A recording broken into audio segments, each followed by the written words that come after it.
கொஞ்சி கொடுத்து நெஞ்சு மெல்ல அடைத்து என் மனதை கீருளி கொண்டார். புத்தகத்தில் இருக்கும் உத்திகளை படித்த காதலிக்க பழகி கொண்டார்.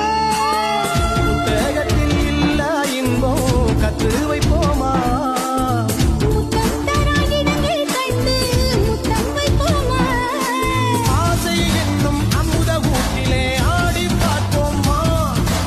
ஆணில் பெண்ணை பெண்ணில் ஆணை தேடித் தைப்போமா.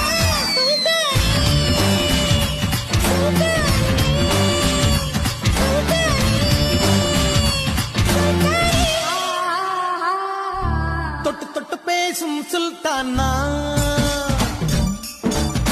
தொட்டவுடன் நெஞ்சில்